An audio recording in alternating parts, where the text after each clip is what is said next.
नमस्कार, वंदे मातरम न्यूज में आपका स्वागत है। आपके साथ मैं हूं रेखा श्रीवास और खबरों में आगे बढ़ने से पहले आइए नजर डालते हैं आज की हेडलाइंस पर। भाजपा, कांग्रेस और बसपा प्रत्याशियों ने किए नामांकन दाखिल।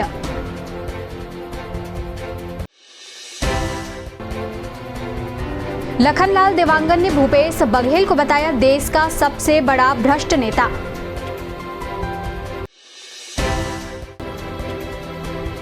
कांग्रेस नेताओं ने भाजपा की केंद्र व राज्य सरकार पर कसे तंज। अब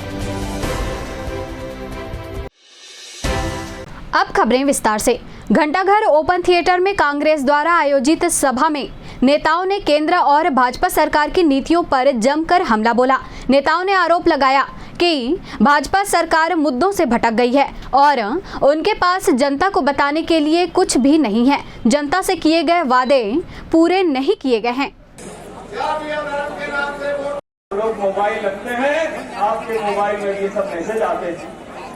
बाबा साहब ने जवाहरलाल नेहरू सरकार से बदलाव चाहता है, इस सरकार से छुटकारा चाहता है। इस सरकार ने 3 महीना में पूरी छत्तीसगढ़ नेता आदरणीय डॉक्टर चरणदास महंत जी, कांग्रेस कमेटी के अध्यक्ष, जिला अध्यक्ष और प्रदेश के पदाधिकारी 500 रुपये सिलेंडर मिली के रही से 500 रुपये सिलेंडर नहीं मिला। बारी मारे के गवर्नमेंट के काम धंधा, लेकिन आप मुझसे कहना चाहता हूँ ये हमारे सरकार में मिला से वो लाइन से सब काम करते, लेकिन आज आप बोला उनका गलत है जेल गांव में गोदाम खुले से वो बंद हो गए,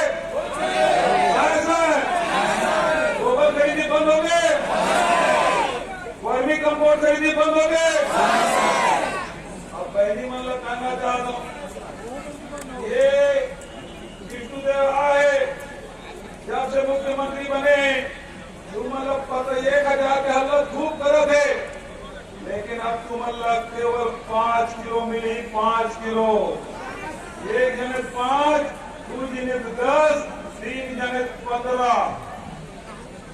हमारी सरकार में 35 किलो मिला थी से, अब 20 किलो मिसाइल लगी 40 रुपया किलो में। एक तरफ 1000 रुपया दी और दूसरी तरफ 800 रुपया मंगा ली।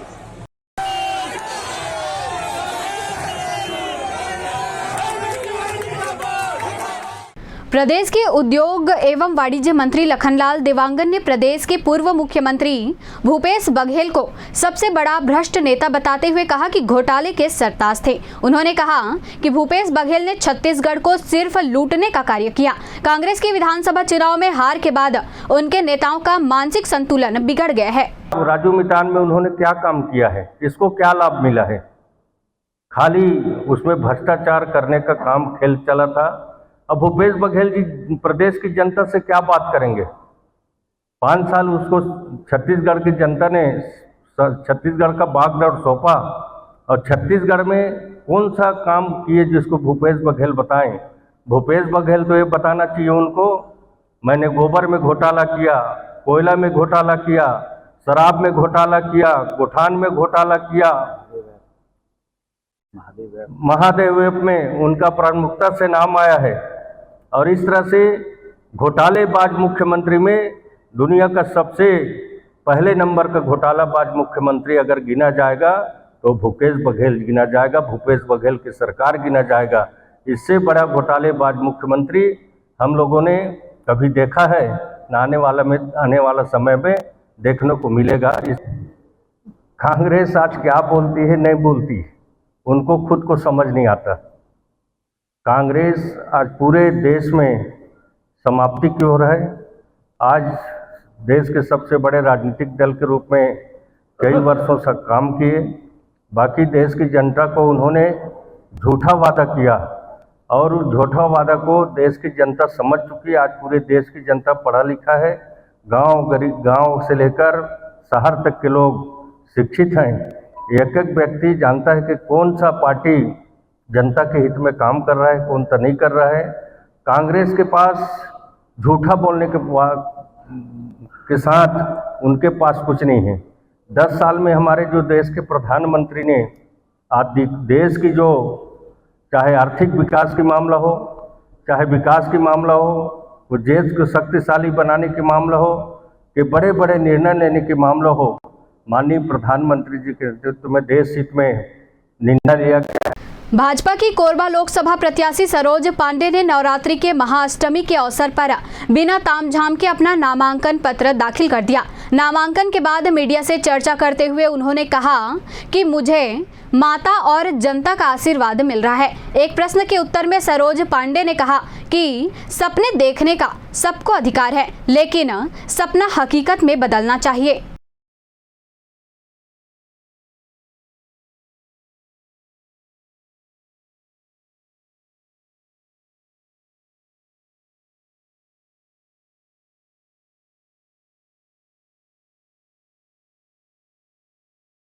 शक्ति और भक्ति का ये पर्व है और शक्ति और इस भक्ति के पर्व को हम सब बहुत आस्था के साथ मनाते हैं। आज महाअष्टमी है। महाअष्टमी के अवसर पर आज मैंने अपना नामांकन दाखिल किया है और माता का आशीर्वाद मिलेगा, जनता का आशीर्वाद मिलेगा, मैं ऐसा मानती हूँ। किन मुद्दों को लेकर आप जनता के बीच जा रही हैं अभी? बहुत आशीर्वाद मिलेगा। बाकी 18 को हम फिर जब भरेंगे पार्टी के साथ में, अपने मुख्यमंत्री विष्णुदेव साई जी के साथ में, उस समय पूरी बातें करेंगे। अभी आप पूरा लोकसभा कांग्रेस बोल रही है 4 से 5 सीट हमारी आ रही है, इसमें क्या कहना चाहते हैं? कोई सपने देखे, सपने देखने से किसने किसको रोका है? सपने तो सपने ही हैं, सच में नहीं बदलते हैं। लगातार आप कोरबा लोकसभा दौरा कर रही हैं, किन मुद्दों को लेकर जनता के बीच जा रही हैं अभी आप? विकास का मुद्दा, भ्रष्टाचार का मुद्दा। पिछले सालों में यहाँ पर विकास शून्य रहा, भ्रष्टाचार असीम रहा और जो तात्कालिक जनप्रतिनिधि हैं वो जनप्रतिनिधि उसके लिए जिम्मेदार हैं। इन मुद्दों को लेकर जनता के बीच में सांसद एवं लोकसभा प्रत्याशी ज्योत्सना चरणदास महंत ने नामांकन पत्र दाखिल करने के बाद मीडिया से चर्चा करते हुए कहा कि कोरबा क्षेत्र की जनता मुझे फिर दोबारा सांसद बनाएगी। कांग्रेस कार्यकर्ताओं का मुझे भरपूर समर्थन मिल रहा है।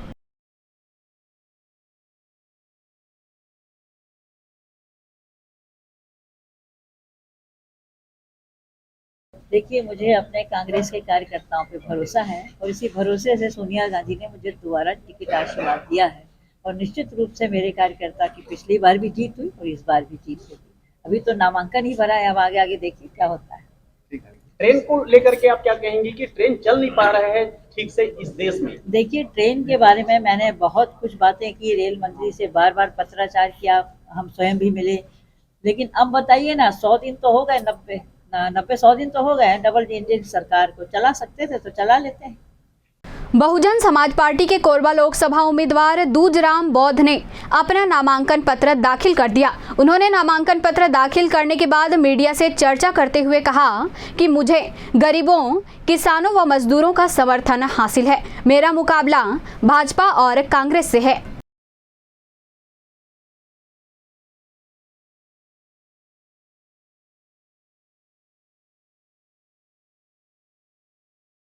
तो मैं लंबे समय से कोरबा लोकसभा क्षेत्र का भ्रमण किया हूं। बहुत लंबे समय से मेरे विधायकी कार्यकाल में मैं कोरबा क्षेत्र का बहुत भ्रमण किया हूं। मुझे गरीब, किसान, मजदूर, महिला, अधिकारी, कर्मचारीगण मुझे समर्थन दे रहे हैं और मैं काफ़ी सफलता हासिल करूंगा। कोरबा के विकास को लेकर क्या सोच रखते हैं, किस प्रकार से होना चाहिए? बाबा साहब भीमराव अम्बेडकर ने भारत के संविधान में अनुच्छेद लिखा है, कर्मकारों के लिए निर्वाह मजदूरी है। राज्य उपयुक्त विधान या आर्थिक संगठन द्वारा कृषि के, उद्योग के या अन्य कर्मकारों को निर्वाह मजदूरी, शिष्ट जीवन स्तर तथा अवकाश का संपूर्ण उपभोग सुनिश्चित करने वाली काम की दशाएं तथा सामाजिक तथा आर्थिक मुक्ति दिलाने का बाबा साहब ने बोला है। तो हमारे सरकारों ने आज तक हमारे सरकारों ने मजदूरों को निर्वाह मजदूरी नहीं दिया है। जब निर्वाह मजदूरी नहीं मिलता है तो उसको शिष्ट जीवन स्तर माने मिलने का अवसर ही प्राप्त नहीं होता। तो जब हमारी सरकार बनेगी, बसपा की सरकार बनेगी, तो हम मजदूरों को आगे बढ़ाएंगे, मजदूरों को निर्वाह मजदूरी देंगे। आज मजदूर बहुत भूखे हैं, और इस भारत देश के भीतर लगभग 95% से लेके 90% मजदूर हैं, गरीब हैं, किसान हैं।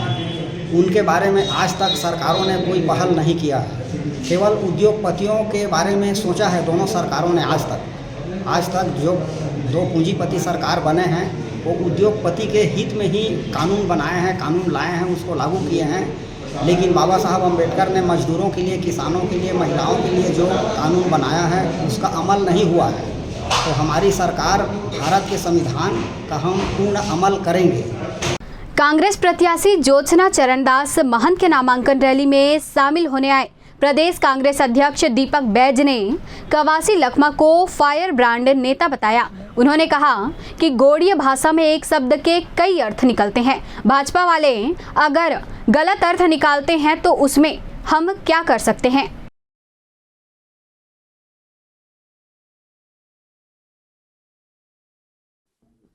कवासी लखमा जी फायर ब्रांड है, फायर ब्रांड नेता है। उनको एक देसी अंदाज है भाषण देने का, उनका एक तरीका है।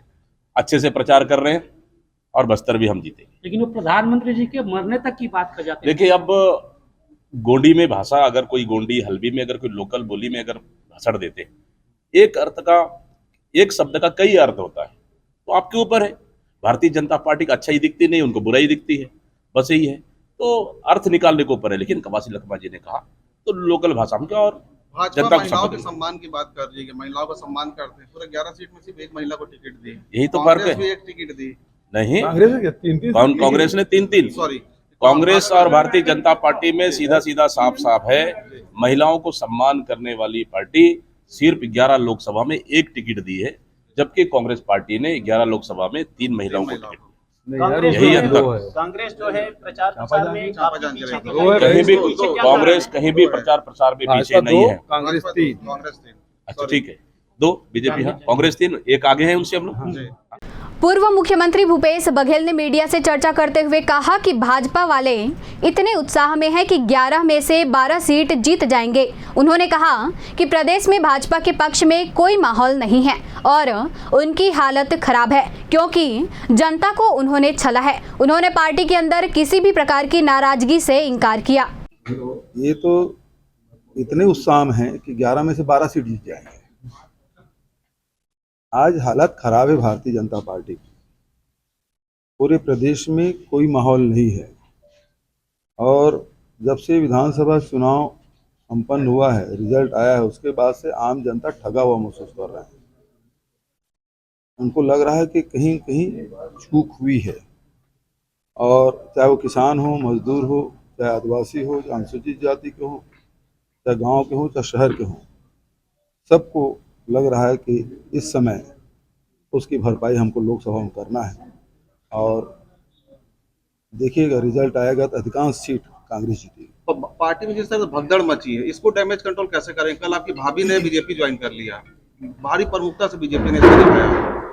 ऐसा है, इनके पास अब कोई काम रहा नहीं। मीडिया में बने रहना है तो किसी न किसी को एक झंडे ले आएंगे, उसके बाद उसको खबर छपवाएंगे एक सप्ताह तक। इनके पास अब कोई काम रहा नहीं है। भारतीय जनता पार्टी जनता तो जा नहीं पा रहे हैं, क्योंकि बताने के लिए कुछ है नहीं, क्योंकि जनता को तो उन्होंने छला है। तो क्या करें, खबर में बने रहना है तो एक किसी के ले आओ और उसको चलाते रहो मीडिया। पार्टी की नाराजगी लेकिन खुलकर सामने आ रही है। कोई भी नाराजगी नहीं है, सारे लोग अच्छे से काम कर रहे हैं और संगठित होकर काम कर रहे हैं। और देखिएगा, रिजल्ट बहुत बढ़िया आएगा कांग्रेस। कितने सीट की उम्मीद है सर? हम अधिकांश सीट जीतेंगे। आंकड़ा अब वो ज्योतिष बता सकते हैं भाई, लेकिन हम कहते हैं कि अधिकांश सीट जीतेंगे। सर, नाराजगी नहीं थी तो रूठे हुए को मनाने के लिए अलग से कमेटी क्यों बनानी पड़ी? अब ऐसा है कि क्रिया की प्रतिक्रिया होती है। अब वो लोग एक एक करके ले जा रहे हैं, तो ठीक है भाई, हमने डैमेज कंट्रोल कमेटी एक बना दी। लेकिन अब देखिए, अब कोई जा भी नहीं रहा है, बचा भी नहीं। मतलब ये है कि उनके पास कोई काम बचा नहीं है। अब स्थिति भारतीय जनता पार्टी की ये है कि उनके लोगों को कुछ मिल नहीं रहा है, नहीं जाएंगे उसको क्या मिल जाएगा। प्रदेश मंत्री एवं कोरबा लोकसभा के सह समन्वयक वरिष्ठ भाजपा नेता विकास महतो कोरबा लोकसभा प्रत्याशी सरोज पांडे की जीत सुनिश्चित करने विभिन्न वार्डों में कार्यकर्ताओं सहित हर वर्ग के लोगों की बैठक ले रहे हैं।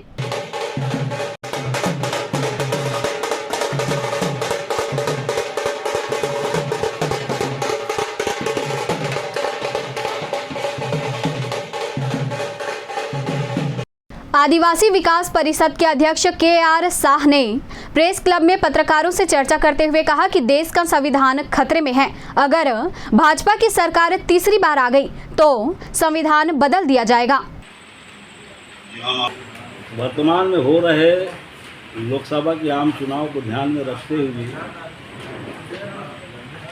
हम सिविल सोसाइटी के लोग यह मानते हैं कि जब तक इस देश में संविधान है तब तक आरक्षण है, और जब तक आरक्षण है तब तक इस देश में आदिवासी सुरक्षित है। हमें खतरा इस बात का लगता है कि मोदी सरकार चुनाव जीतने के बाद जिस प्रकार का उनका नारा है, अब की बार 400 पार, अब की बार 400 पार, हमको इस बात का डर है कि इस बार आदिवासी पार, अगर इनका 400 पार हुआ तो इस बार इस देश का आदिवासी पार हो जाएगा। ये संविधान में बड़ा फेरबदल कर देंगे या उसे अपदस्थ भी कर सकते हैं, जो उनके ही पदाधिकारी समय समय पर बयान देते रहते हैं। तो हमें इस बात का बहुत डर है, और उनकी जो योजनाएं हैं, उनके जो कार्य हैं, वो ऐसा प्रतीत करते हैं, हमें इस बात की आशंका से भर देते हैं ये सरकार दोबारा आएगी तो सबसे बड़ा नुकसान अगर देश में किसी को होगा तो उस देश के आदिवासियों को होगा। इसलिए हम अपने समाज को सावधान करना चाहते हैं कि इस सरकार से मुक्ति पाओ और जो बेहतर विकल्प आपको नज़र आता है इस देश में उसके साथ खड़े हो जाओ। अभी 10 साल के कार्यकाल में कितना नुकसान हो गया आदिवासी समाज का? मणिपुर जल रहा है। प्रधानमंत्री जी आज तक 11 महीना हो रहा है। आज मणिपुर में 11 सेकंड ना तो बोला उन्होंने, मणिपुर उनके मुंह से निकला 11 सेकंड के लिए, और ना 11 सेकंड के लिए वो मणिपुर गए। और अभी जो समाचार पत्रों में पता चल रहा है कि प्रधानमंत्री को मना कर दिया गया है कि ना मिजोरम में आना, ना नागालैंड में आना, ना मणिपुर में आना। और आप यहाँ घूम घूम के बोल रहे हो हमारी सरकार, आदिवासियों की सरकार, आपने पूरा जंगल कटवा दिया हसदेव का गारंटी दे करके। नरेंद्र मोदी जी ने विधानसभा चुनाव के जस्ट 15 दिन पहले सरगुजा में रैली की और उन्होंने गारंटी में क्या बोला? मेरी गारंटी, मोदी की गारंटी। आपकी जमीन, जल, जंगल को कोई आंख उठा के नहीं दे सकता, कोई माई का लाल, ये बोल के कहते कि मोदी की गारंटी। और क्या हुआ? विधानसभा में पूरा का पूरा सरगुजा की 14 सीटें पूरे आदिवासी कूद कूद के दे दिए भारतीय जनता पार्टी को। तो मोदी की गारंटी को उन्होंने मोदी की गारंटी ने क्या किया? पूरा हसदेव का सपाचट कर दिया। यह है मोदी की गारंटी। नक्सलवाद को लेकर भी आपने आरोप लगाए हैं कि फर्जी नक्सल उन्मूलन कार्यक्रम चल रहा है, फर्जी एनकाउंटर। मैं तो डिटेल में आपको बताइए फर्जी एनकाउंटर। भाई अगर आप नक्सलियों के साथ जब मुठभेड़ करते हैं तो दोनों तरफ से फायरिंग होती है, और गांव में रहने वाले जो जंगल में रहते हैं आदिवासी के घरों से निकल के भागते हैं डर के मारे, तो आपकी उस फायरिंग में किसी न किसी को गोली लगती है। तो वो तो बेकसूर था जो मारा गया। अब वो मारा गया तो उसको भी ड्रेस पहना करके आप बता देते हो ये भी नक्सली था। कितने फर्जी एनकाउंटर हुए हैं? अभी तक 6 लोग मारे गए, जिसमें एक जो है दूध पीती बच्ची मारी गई। बालको थाना क्षेत्र के ग्राम बेला में सड़क किनारे बैठे वृद्ध बंधन सिंह अघरिया को नाबालिग बाइक चालक ने ठोकर मारकर गंभीर रूप से घायल कर दिया। आनन फानन में घायल वृद्ध को जिला अस्पताल लाया गया, जहां उसकी मौत हो गई। पुलिस ने मर्ग कायम कर जांच प्रारंभ कर दी है।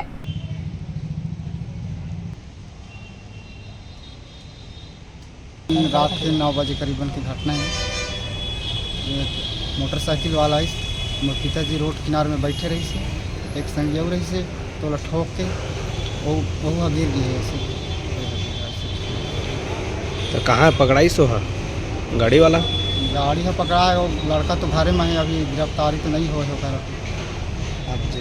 तो कहाँ हो आपके पिता के साथ? कहाँ हो डेथ हो गई मोर पिताजी की। अब कहाँ में थी घटना? बेलिस में। तो साथ में जो वो बैठे से उतर कहाँ वो तो ठीक है। का काम करत रही से? अब रात के बैठे रही। तो हर पिताजी का काम करे?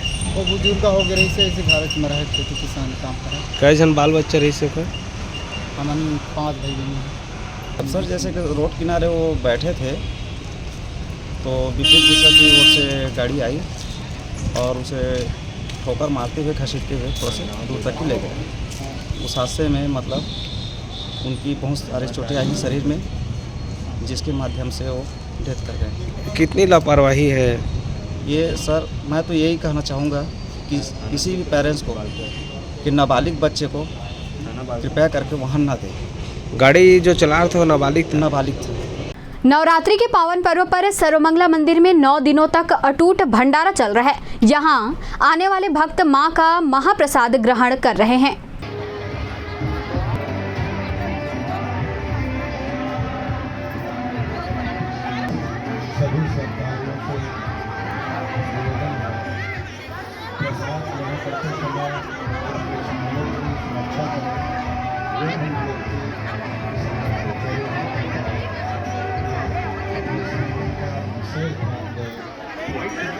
नवरात्रि के अवसर पर मुड़ापार में कलश यात्रा निकाली गई, जो पूरे वार्ड में भ्रमण किया। कलश यात्रा में बड़ी संख्या में महिलाएं शामिल थी। इसी तरह मुड़ादाई मंदिर में भक्तों की भारी भीड़ उमड़ी और भोग भंडारा का आयोजन किया गया।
पुरानी बस्ती रानी रोड स्थित दुर्गा मंदिर में माता की प्रतिमा को नींबू की माला पहनाई गई। भक्तों की भारी भीड़ रही। मंदिर परिसर में भंडारा का आयोजन भी किया गया।